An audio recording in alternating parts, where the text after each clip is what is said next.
এ যেন শহরের কোনো সড়ক নয়, এক একটি ময়লার ভাগাড়। ফরিদপুর শহরের ভাঙা রাস্তার মোড়, মেডিকেল রোড, শ্রী অঙ্গন রোড, শরিয়াতুল্লাহ বাজার ও বেলি ব্রিজ সহ গুরুত্বপূর্ণ এলাকাগুলোর সড়কের পাশেই স্তূপ করে রাখা হয়েছে আবর্জনা।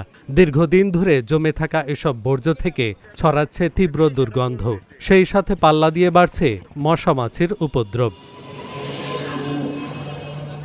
ভোগান্তির সবচেয়ে ভয়াবহ চিত্র দেখা গেছে ফরিদপুর মেডিকেল রোডের মর্নিং বেল স্কুলের সামনে। নালার পাশে ময়লার ভাগাড় আর জমে থাকা দূষিত পানির দুর্গন্ধ শ্রেণীকক্ষ পর্যন্ত পৌঁছে যাচ্ছে। এতে একদিকে শিক্ষার্থীদের শারীরিক ও মানসিক স্বাস্থ্য ব্যাহত হচ্ছে, অন্যদিকে সন্তানদের স্কুলে পাঠিয়ে চরম উদ্বেগে দিন কাটাচ্ছেন অভিভাবকরা। আমরা এখানে রেগুলার আসা যাওয়া করি, আমার বাচ্চা রেগুলার এখানে থাকে। তো এখানে বৃষ্টির সময় পানি জমে এবং এখানে প্রচুর পরিমাণে ময়লা ফেলে এখানে নর্দমায় পরিণত হয়েছে।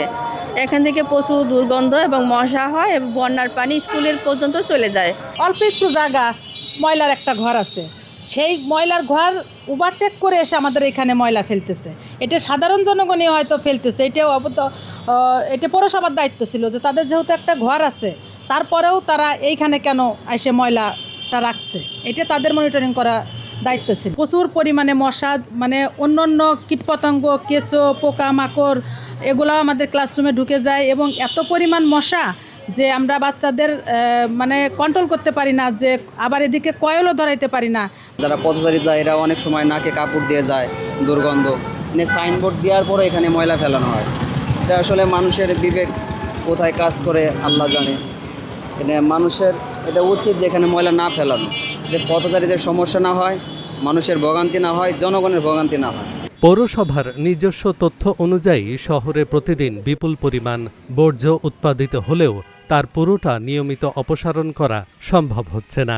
পচা বর্জ্যের দুর্গন্ধের কারণে পরিবেশ বিনষ্টের পাশাপাশি মারাত্মক ঝুঁকি তৈরি হচ্ছে জনস্বাস্থ্যে। আক্রান্ত হচ্ছেন সাধারণ পথচারী ও স্থানীয় বাসিন্দারা। আমাদের এখানে থাকে, আমরা গাড়ি রাখতে পারি না, পাবলিক হাসতে পারে না, যারা যায় এখানে রাখবে, তার পাশে দোকানপাট এরকম অনেক হসপিটাল, একটা হোটেলের সামনে যেরকম হয় এটা কোনোদিন মেনে নিতে পারবে না পাবলিক। আমাদের দাবি এই জায়গাটা পুনর্বাসন করা হোক। এটারে যারা নেই, যার জায়গা এটা নিজের, তারও দেখা উচিত, পৌরসভারও দেখা উচিত। দেখে এটারে সৌন্দর্যভাবে রাস্তার সাইডে যে যা করা যায় সেটা করা উচিত। কষ্ট এখানে থাকতে পারি না, গন্ধে এখানে থাকতে পারতেছি না।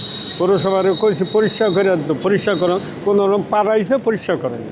মশা কামড়ে, আমরা ডেঙ্গু মশা কামড়ে অনেক মানুষ জ্বর হয়েছে, হাসপাতাল ভরাইছে, আর এসব পড়াইছে।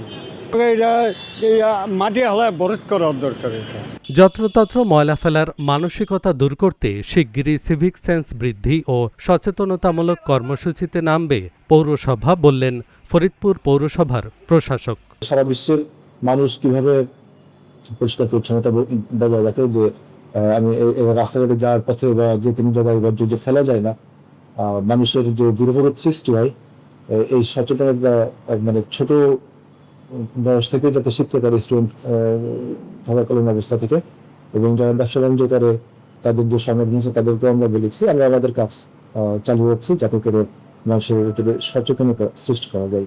যত্রতত্র বর্জ্য ফেলা বন্ধে নাগরিক সচেতনতা এবং পৌরসভার টেকসই দীর্ঘমেয়াদী উদ্যোগের মাধ্যমেই ফরিদপুরকে একটি পরিচ্ছন্ন ও বাসযোগ্য শহর হিসেবে গড়ে তোলা সম্ভব, এমনটাই প্রত্যাশা স্থানীয়দের। Dhaka journal news desk.